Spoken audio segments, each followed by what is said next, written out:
Bonjour, bienvenue sur le plateau de Village Semences. Il est le lieu incontournable pour toutes les femmes et tous les hommes politiques qui veulent faire campagne à la campagne.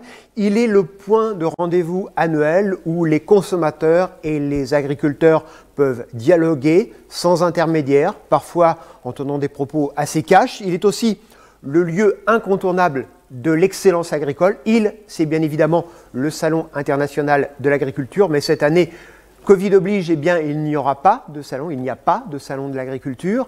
Alors, quid de l'avenir? Comment maintenir cette présence, ce contact entre les consommateurs, les agriculteurs, les hommes politiques et le monde rural? C'est ce que nous allons voir avec nos invités. À mes côtés, Arnaud Lemoine. Bonjour Arnaud. Bonjour. Vous êtes directeur du Sénéca, l'organisateur, le propriétaire du salon de l'agriculture. On le disait avant de démarrer cette émission, ça n'est jamais arrivé. Un salon de l'agriculture qui n'a pas lieu, ça n'est jamais arrivé. C'est la première fois et on a eu beaucoup de chance l'an passé puisqu'on a réussi à le tenir jusqu'au samedi soir, ce qui était un exploit. Et dans l'historique, en fait, on doit remercier quand même le ministre de l'Agriculture de l'époque qui a fait les choses très correctement, absolument, qui est venu nous prévenir le samedi matin comme quoi sanitairement le salon devait fermer. Et on a été jusqu'au bout du bout avec les exposants et les visiteurs en faisant attention. Juste un souvenir. Vous vous souvenez du jour d'après, le dimanche suivant, de cette fermeture anticipée du salon? Oui, le jour d'après, c'était le jour de la grande déprime. On devait faire contre mauvaise fortune bon cœur. On souriait aux exposants qui étaient soit en larmes, soit en colère pour certains. Mais je crois que le plus important, c'est d'avoir fait passer le message qu'on a été jusqu'au bout, on a fait le maximum pour eux. Et puis, je pense qu'il y avait beaucoup de visiteurs qui comptaient venir le dimanche et il a fallu des ondes de toutes les radios et les télés pour leur dire qu'on les attendrait en 2021 et donc désormais en 2022. Valérie Leroy, bonjour. Bonjour. Alors, vous êtes la directrice du Salon de l'Agriculture. Même question, ça a dû être quand même un sacré déchirement quand, il y a quelques mois, vous avez été obligé d'annoncer qu'il n'y aurait pas de salon cette année. Oui, c'était un déchirement parce que l'année dernière, quand, comme l'expliquait Arnaud, on a terminé le salon un jour plus tôt que la date prévue. On était loin d'imaginer que l'année d'après, on n'aurait aucun jour d'ouverture et que ça serait à ce point-là. Donc, effectivement, déchirure. En même temps, une prise de conscience de notre part qui était nécessaire et la décision a été prise et annoncée en octobre, donc très tôt par rapport à février, pour ne pas entraîner avec nous des exposants ou des éleveurs qui auraient eu besoin d'engager des montants financiers en fait, puisque le salon se prépare pas 2 jours avant son ouverture uniquement. On ne va pas parler de grands chiffres et de chiffres précis, mais je suppose qu'il y a un énorme manque à gagner économique aussi au fait que ce salon n'ait pas lieu. Alors il y a un manque à gagner pour les producteurs et tous les secteurs marchands indéniablement, également pour les éleveurs qui n'auront pas cette année de concours général agricole des animaux. Bon, on va voir tout à l'heure avec Olivier que on réussit, on croise les doigts à tenir le concours général des produits et des vins, mais oui, c'est un manque à gagner, c'est des débouchés commerciaux qui ne se tiennent pas et qui n'auront pas lieu, et puis des signatures de chartes et d'engagements commerciaux sur plusieurs années qui ne se font pas non plus. Alors justement, on va parler du concours général agricole. Bonjour Olivier Allemand. Bonjour Philippe, bonjour à tous et à toutes. Alors dites-moi Olivier, pour le concours général agricole, là aussi coup dur, parce que au-delà d'un concours, au-delà du côté un petit peu pittoresque des médailles, il y a des enjeux économiques énormes pour les agriculteurs, que ce soit pour le concours général avec les animaux et aussi le concours produit. Non, mais c'est très clair que le concours général agricole et ses médailles, c'est une valorisation économique pour les producteurs, puisque à partir du moment où on a une médaille, c'est un chiffre d'affaires entre 18 et 40% de plus l'année d'après, c'est dire l'importance justement de ces médailles. Alors évidemment, c'est un coup dur, certes, mais surtout ça nous a obligés à nous réinventer. Alors c'est sûr, c'est impossible pour le concours des animaux, tout simplement parce que la logistique est telle que il doit se tenir dans l'écrin, qui est celui du salon de l'agriculture. On a quand même réussi à maintenir donc le concours des produits et des vins en le délocalisant justement dans 4 villes en France pour justement respecter les consignes sanitaires les plus draconiennes. Alors justement, comment vous êtes organisé pour délocaliser le concours ? Alors, on a beaucoup réfléchi et effectivement, on a voulu sélectionner 4 villes qui représentent les 4 quarts de France pour répartir les 35 catégories de produits et de vins dans ces 4 villes. Donc, tout simplement, notre contrainte la plus draconienne était de faire tenir au maximum 1000 personnes dans un parc des expositions, donc en général de plusieurs milliers de mètres carrés.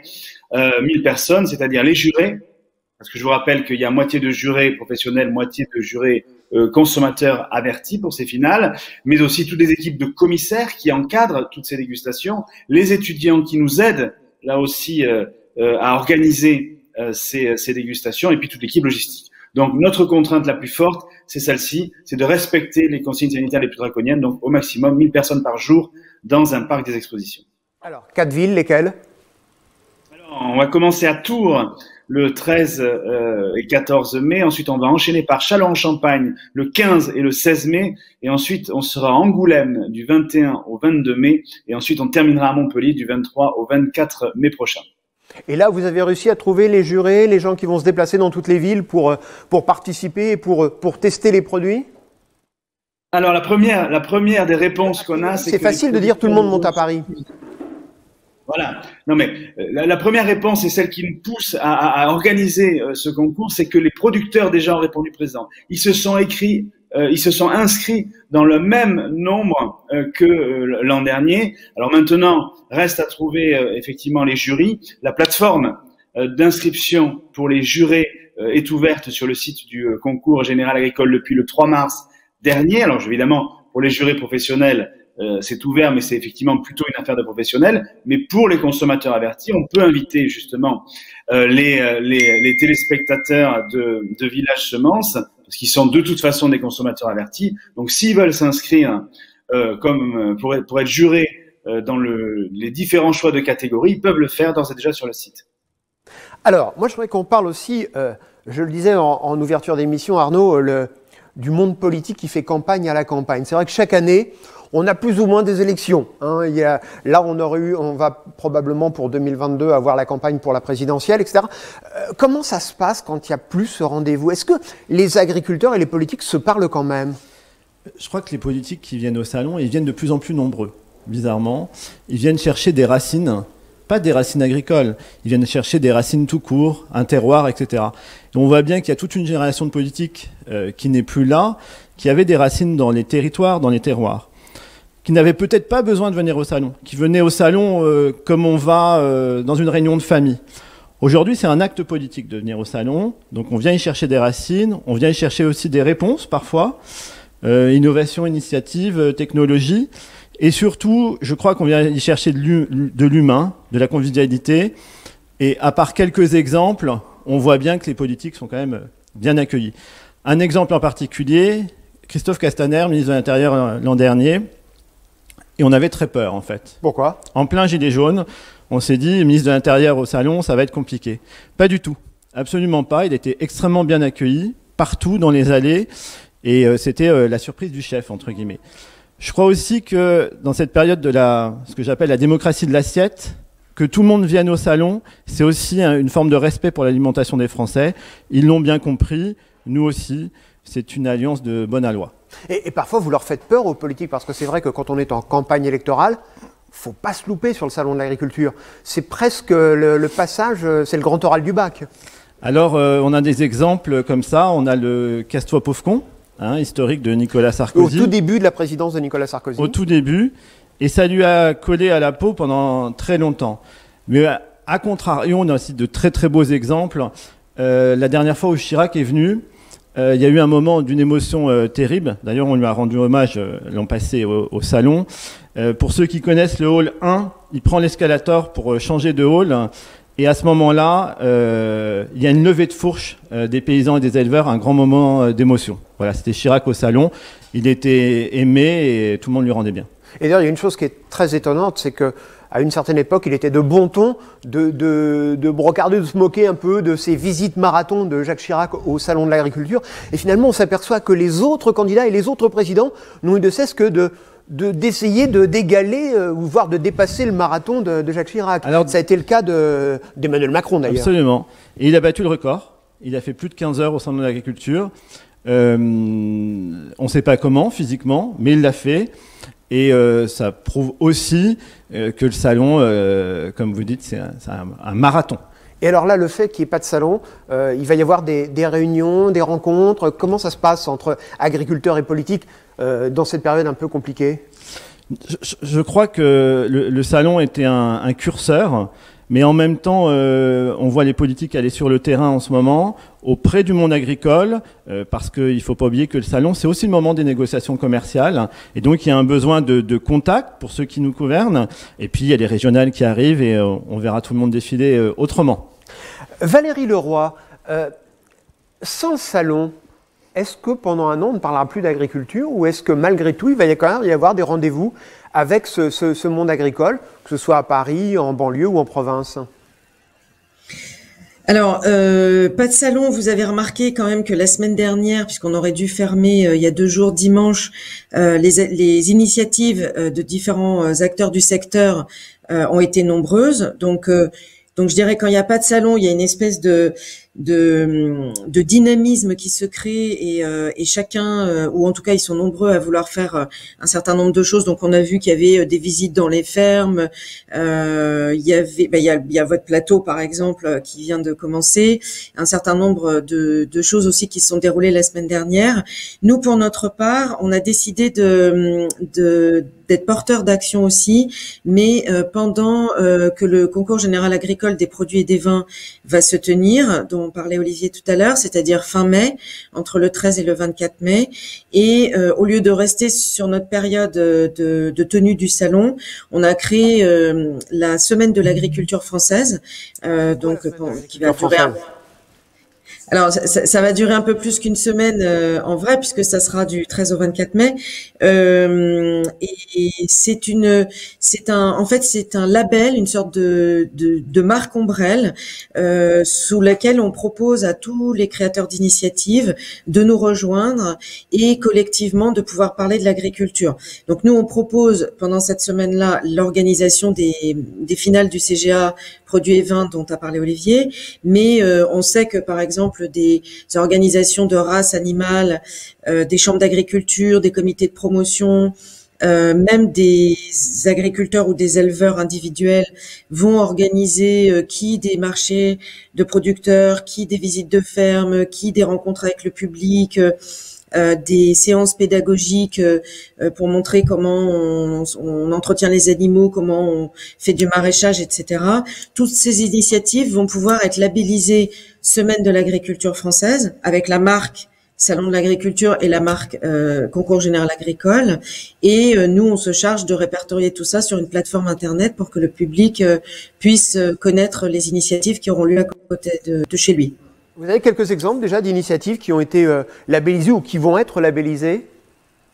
Alors oui, on a par exemple, je parlais de visites de ferme tout à l'heure, donc on a des visites de ferme, des portes ouvertes qui vont être labellisées et qui vont être réparties à différents endroits en France. Donc c'est un peu dans la continuité de ce qu'on disait tout à l'heure, c'est-à-dire pas de salon à Paris, mais des sortes de bouts de salon, si je puis dire, ou en tout cas des traces de la pédagogie qu'on met en avant au salon et qui vont se retrouver à travers la France. Voilà, un peu la délocalisation qu'on est en train de voir à l'écran.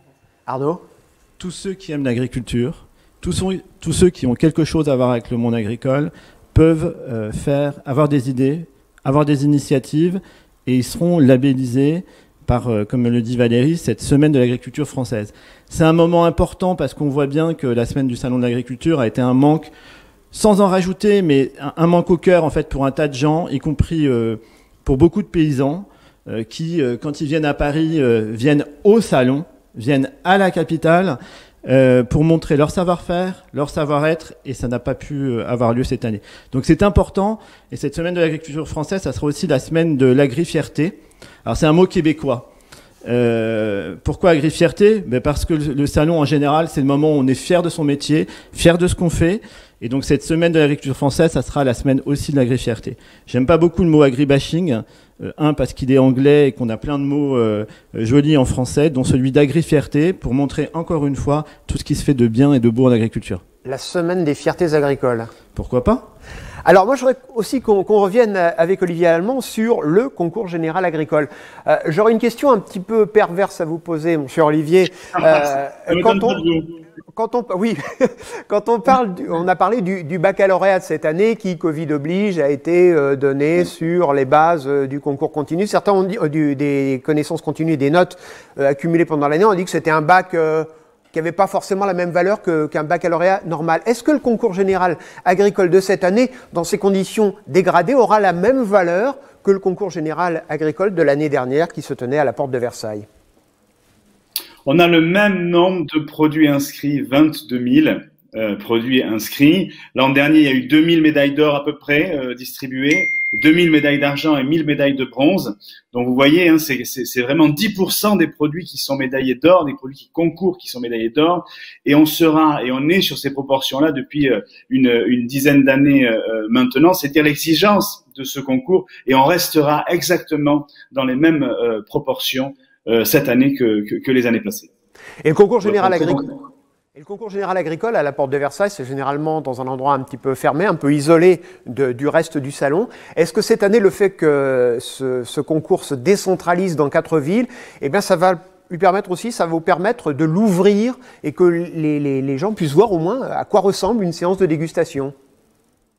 Alors, malheureusement, les contraintes sanitaires ne vont pas nous le permettre. Justement, c'est exactement ce qu'on aurait voulu, parce que le concours général agricole est reconnu par 80% des Français de plus de 45 ans, mais peut-être un peu moins sur les jeunes générations. Donc, c'est dire là aussi l'importance d'ouvrir ce concours sur l'extérieur. Mais les contraintes sanitaires ne nous le permettront pas directement. Par contre, ce qui est sûr, c'est que les chambres d'agriculture qui travaillent avec nous sur ces organisations un peu plus régionales vont aux alentours des différents parcs des expos proposer notamment un certain nombre de marchés fermiers pour que effectivement on puisse en faire une fête dans toutes les villes qui accueillent les finales du concours général agricole. Mais stricto sensu, le public ne pourra pas pénétrer dans le parc des expos. Néanmoins, vous le savez, nous aurons des caméras qui permettront de faire vivre ce qui se passe à l'intérieur de ce concours, et on reliera justement toutes ces images sur la plateforme de la Semaine de l'agriculture française. Alors, on le voit, un concours général agricole décentralisé, une semaine de l'agriculture française, là aussi hors les murs. Moi, je voudrais qu'on se projette maintenant en 2022. Valérie, il aura l'air de quoi le salon de l'agriculture en 2022? Ce sera le jamais organisé? Alors, je pense que bien malin serait celui qui pourrait dire dès maintenant comment sera le salon 2022. Honnêtement, j'en sais rien, nos équipes n'en savent rien, et on a entamé la discussion avec Jean-Luc Poulain, le président du Sénéca et du Salon, et l'équipe du Sénéca dirigée par Arnaud, très récemment, pour savoir comment, dans quelle mesure on va l'adapter. Ce qui est sûr, c'est que notre prérequis, ça va être de faire tout ce qu'il faut pour pouvoir le tenir.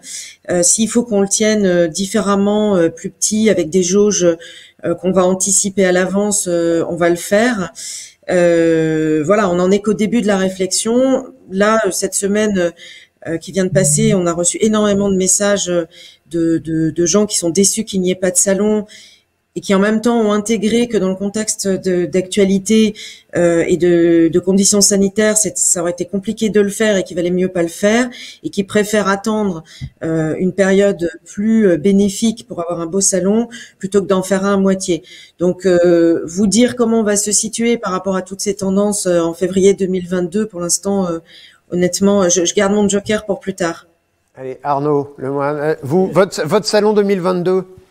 Il aura un adjectif particulier, il sera humain, terriblement humain, parce que comme depuis plus d'1 an, on n'a pas beaucoup d'humains, ce salon, on fera en sorte qu'il soit celui du du rapprochement sanitairement correct, mais en tout cas, on sera très contents de tous de se revoir. Alors ça va être compliqué parce que on a cette image du salon de l'agriculture, notamment sur les stands et les halls dédiés aux produits de terroir, où entre, on va dire, 11h du matin et pratiquement la fermeture vers 18-19 h, c'est pas très Covid compatible, on va dire, en temps normal.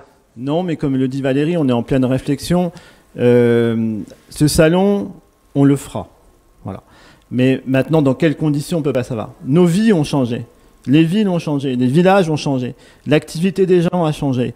Donc, on va essayer de dessiner un salon qui soit, comment dirais-je, le plus humain, c'est ce que je disais, le plus sanitairement correct, hein, et en même temps, lui garder ses racines et ses bienfaits. Donc, c'est l'équation qu'on doit résoudre ensemble, avec Valérie, avec Olivier, avec toutes les équipes. Mais on l'attend. On l'attend de pied ferme. Alors, Arnaud Lemoine, on l'a vu, il y a une demande des agriculteurs, des exposants pour revenir au salon, pour avoir un salon en 2022. Mais alors, est-ce qu'il y aura du public? Est-ce que le public n'aura pas peur de la proximité? Je pense qu'il y a plusieurs sujets par rapport aux visiteurs. Je pense que les visiteurs seront avides de revenir. Dans quelles conditions, on ne les connaît pas encore. Mais si on va vers un passeport vaccinal, un passeport sanitaire, je pense que les gens sont rassurés et reviendront. Il faut savoir que les visiteurs au salon ont changé depuis une dizaine d'années. On a de plus en plus de jeunes qui viennent, y compris des quartiers d'ailleurs. Et pour la plupart, ce sont des gens qui n'ont pas forcément vu un animal de ferme jusqu'à l'âge de 13-14 ans. Et c'est souvent une découverte. Et auparavant, au salon, on avait quand même tout le monde agricole qui venait en masse des régions, des provinces, etc. C'est toujours le cas, mais il y a une diversification des publics au salon et je pense qu'ils seront contents de revenir. Alors pour être Covid compatible, entre guillemets, il faudra peut-être aussi pousser un petit peu les murs, agrandir. Eh bien, le salon est déjà très imposant, très important dans les halls de la porte de Versailles, mais en effet, il faudra sûrement élargir les allées, aérer tout ça. Là, à l'heure qu'il est, vous êtes optimiste ou pas? Dans quel état d'esprit vous êtes? Non, moi, je suis très optimiste parce que je me dis que le salon de l'agriculture, on peut le dire aussi en deux mots, c'est agri et culture.